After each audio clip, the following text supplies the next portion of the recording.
Thanks for tuning into Electric Bike Journal, and today we have another roundup for you. We have 3 of the more popular electric cargo bikes under $2,500 here. We're going to be comparing them towards each other and letting you know which one we like the most and what we like about each one by themselves. Like we said, this is an under $2,500 long-tail cargo bike roundup. Each of these bikes has a 750 watt rear hub motor. All 3 of these brands offer a load of accessories for each one of their bikes, and 2 of them are using 20-inch wheels, and 1 of them has a dual battery option. There's a lot of similarities and some differences between these 3 bikes. And we do have individual reviews that go in depth on each one of these bikes, and we will post those links down below. But for now, we'll give you a quick overview of each of the bikes on their own. Here is the Aventon Abound. This comes in at $2,199, and this is Aventon's first cargo electric bike. This does have the intelligent torque sensor like all the new Aventons does, and that really does give this a better ride feel. It doesn't really launch you forward, and that is a little bit safer when you have cargo because you don't want to just get launched into the road or through an intersection. And what we like about this bike is it has a nice standover height, pretty low. There also is a dropper seat, so you can adjust that on the fly, like that. And pretty much a great looking bike and a really good build quality.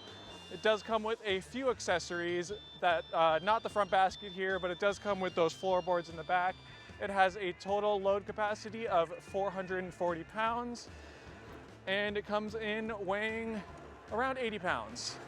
Another standout feature of this bike is it does have a front suspension fork, so when you do have some cargo up there, it does help dampen that and it doesn't bounce around as much.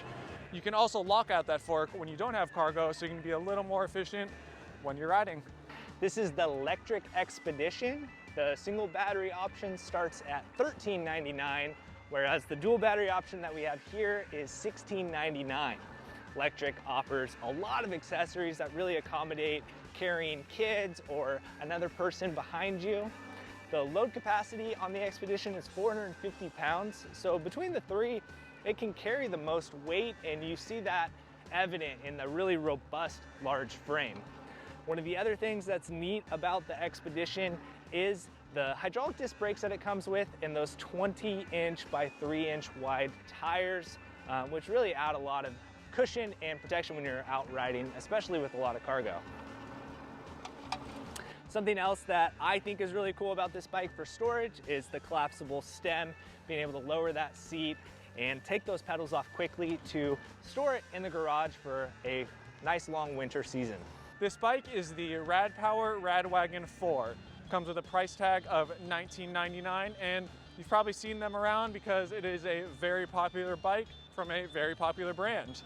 This is a longer bike than the others with a pretty long tail that is set back a little further than the other bikes. And what's nice about this bike is you can purchase a lot of accessories from Rad Power that make this really good for commuting with your family. It has a bigger wheel spec than the other bikes as well, with 22-inch wheels. That makes it a little more stable when you're riding. You are a little higher off the ground. This bike comes in weighing under 80 pounds at 76 pounds, and it has a load capacity of 350 pounds. And after riding this for a while, we understand why there are so many people out there riding the Rad Power bikes, and specifically the Rad Wagon 4. So that was just a basic overview on each one of these bikes. Let's start off with the Rad Power and what our biggest takeaways are. Samson, why don't you go ahead? Yeah, so I've had the Rad Power for a little bit, doing the individual review on it. And I do like the size of the Rad Power. It is a little longer and a little taller than these other ones, but so it does take up a little more space, but it really is more stable, I feel, when you're riding it with those just 2-inch bigger tires, but that is helpful. It does have a little bit more of a higher standover height than the other ones, so when you are loaded down, you gotta lift your leg a little higher, but that's cool. And also the versatility of it with all the accessories you can get for carrying a family, like your kids, and you can put a lot of stuff up front. And also, multiple people can use that bike pretty easily with the telescoping seat post and the handlebar adjustments. Yeah, which is something we see on really most of them, but you're right, the length of the Rad Power, the Rad Wagon, this is my first experience really getting a lot of time on one, and thinking about having 1 or 2 kids on the back of it, the way that that cargo rack does start a little bit further back, you do get the length, but it kind of means that that closer child isn't necessarily all up in your business like they would be on some of the other ones if you were to have 2 on there. If you're just running a single, I guess it wouldn't matter as much, but I think the length with that 22-inch wheel just made it feel more stable, more secure while riding, so I definitely agree with you in that. But yeah, so you've ridden the Aventon Abound a little bit. What are your thoughts on this one? At first glance, the Abound has the fit and finish that the other 2 do not. It kind of looks the most established and probably most competitive with a bike that would be in a higher price bracket. That being said, I do like that it has those hydraulic disc brakes. I like the suspension fork, and the accessories that it does come with out of the gate make it a little bit more accommodating to immediately being able to use it. The dropper post though is like one of the greatest things on this bike specifically, because anyone can hop on it and quickly set a seat height.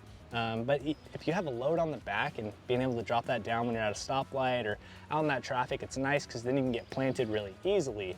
But overall, it does feel really smooth. Having the torque sensor that the other 2 don't have is, as far as a mechanical performance aspect. Overall, the finish on this one is really nice and the colors are great on it. So yeah, the Abound is a good bike overall. Something else before we move on, the app in the interface, color screen display, you have an app that you can use to kind of keep track of your mileage and a lot of cool features within that app, but I like that they have that feature in there, and it's something that we're seeing in a lot of bikes these days. So it's kind of a bummer that the other 2 don't have it.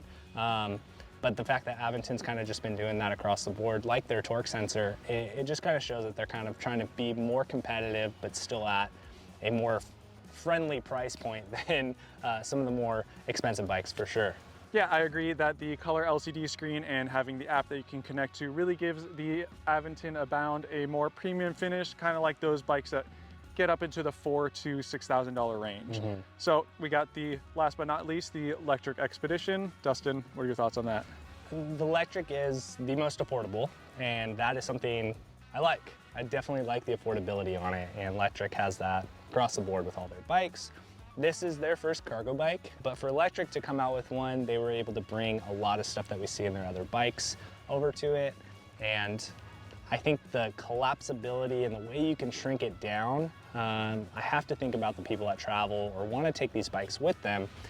To me, that is one of the greatest takeaways on the Expedition. You're able to shrink it down pretty small and fit it into a smaller space in your garage, or if you have a truck with a camper shell, as I said in the big review, you can fit it in there. You can squeeze it in and actually take it places with you. Obviously, you're still dealing with weight of a cargo bike. Second takeaway, something I like about the Lectric, is the fact that they didn't skimp out on some of the components. You are getting hydraulic disc brakes, you are getting a Shimano drivetrain, you are given the option for a dual battery, and I think those details are something that you can't take lightly, and it does speak to who they're marketing it for and who they've designed it for. They're giving you a lot of premium opportunities and really being responsible with thinking it through. Like if you have kids on there, having good brakes, having a good drivetrain, having that extra power, those are all really great takeaways, I think, on a cargo bike in general. So it's definitely cool to see that in a very affordable package. So what are your thoughts on the Lectric, having spent a little bit of time on it now compared to the other 2? Yeah, I like the price point of the Lectric coming in at the low thousands, you know, $13.99 with the single battery, and having the option to do the dual battery for just a couple $100 more. This bike also has the highest load capacity at 450 pounds, which looking at it doesn't look like it can do that, but it can do that. It is very powerful as well. It's got a lot of torque in there. And just having the accessibility of the price point of Lectric in general is why you see them around a lot, and I think that is a cool thing about this bike. Now it's important to talk about the length and standover height and even the deck height on these bikes, because as a cargo bike, those are all details that make these bikes more enjoyable depending on your own size. The Rad Power being the longest, the tallest, the highest, at 6 feet tall, doesn't really change much for me. If I have a kid in the back or I need to put a bunch of boxes back there, that height being taller than the rest of them doesn't change a lot for myself, and even the standover height. It's very easy to get a foot over. You do notice it though.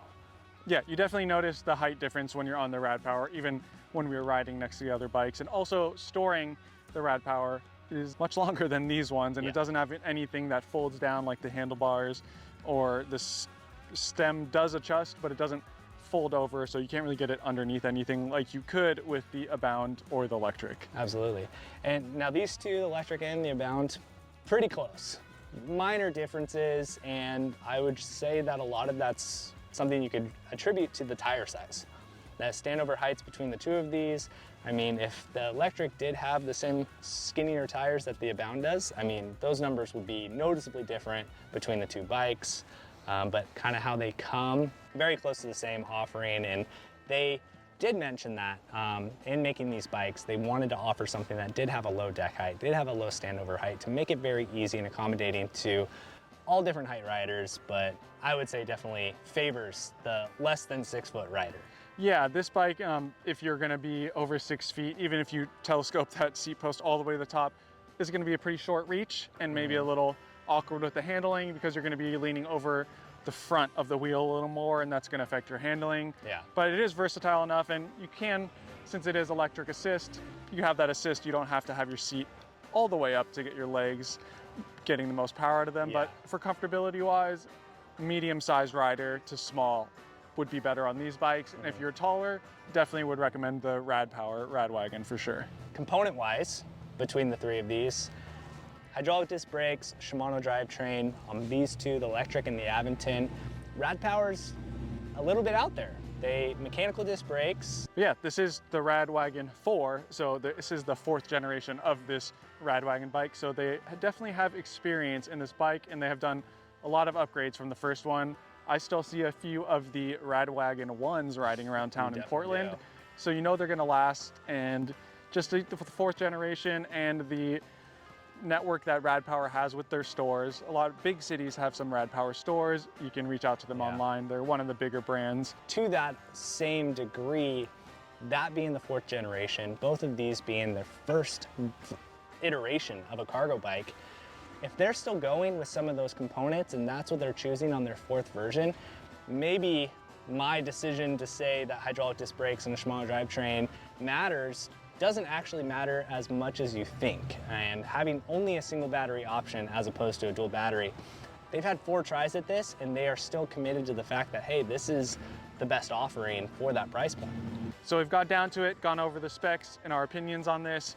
What bike would you take home with you and keep in your garage long term? Oh man, I've had a few of these long term, and really I put a lot of miles on them. The Rad Power I like a lot for the length and the size and stuff, but the fit and finish of the Aventon definitely speaks to me. It just has the most concealed look, and to the opportunities of the app and just the way that that torque sensor feels. I feel the most comfortable letting my partner and other people ride it, because I can trust that it's going to give them a good experience, and the quickness of being able to adjust heights and for sizing is really convenient. I would definitely probably go with the Aventon if I was to bring one home. Unfortunately, it's gonna cost me a little bit more, but I think that's a price you gotta pay when you want something that has certain details. How about for you?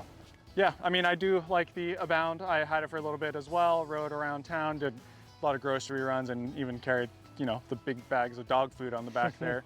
But after riding all of these, I would go with the Rad Wagon 4. I like the height of it. I like that it feels a little more stable, having that longer bike and a bigger tire and wheel. It also has a little spring thing there that, you know, brings that handlebar back to center, and that is really cool, because when you do have stuff up front, it does get a little weird in any of these bikes. Just having weight up front changes the handling of the bike, and that helps just a little bit.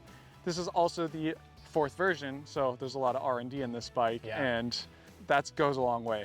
You know, it's fun to be an early adapter with some of these other ones, but going with a tried and true bike that is the Rad Power Rad Wagon 4, still, you know, under $2,000. It will cost you a little bit to get all the accessories for it, but what's cool about Rad Power is that you can get it directly from them on their site. You can do like the builder. What do you want to do? Do you want to do cargo? Okay, here's what you get. Do you want to carry your family? Okay, get all this stuff.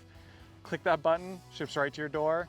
and I think that's great. The length and the larger wheels add that stability and that confidence that is really comfortable. And I think if I lived in a more hilly environment and was gonna find myself getting to those speeds and steep downhills and stuff, those would be things I would be looking for a lot more. To sacrifice some of that length, I don't have 2 kids, so I'm not gonna be loading them up real close to me. A slightly smaller bike that still has the same power, still would lean with that Aventon, but I think all the things you said about the Rad Power there are definitely good things to consider between the two. I mean, we don't think you can go wrong with either of these bikes, because if you have a cargo bike where you don't have to take your car to go somewhere, so be it. Pick the cheaper one if that's in your budget, or pick the middle ground one if you want a longer, taller bike, or if you want a little more premium but still under that range of like the $4,000 to $6,000 ones, then the Abound is great. All the same class rating, they all have the same size motor. They're all gonna perform so close to each other that you really have to look hard to find where they excel away from each other in their own different ways. And if the electric hits your price point, you're not gonna be missing out because you're gonna be able to use it.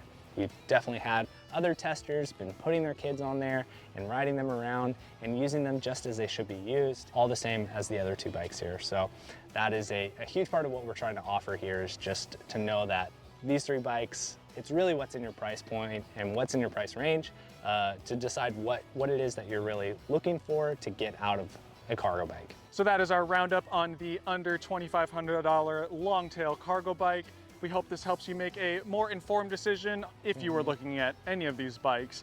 We also do have links down below to the individual reviews of each of these bikes, so if you want to learn more about them, give those a click. And as always, if you subscribe to our channel, we will be stoked on that.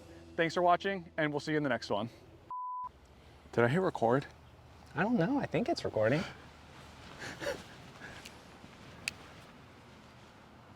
Yeah, okay, cool.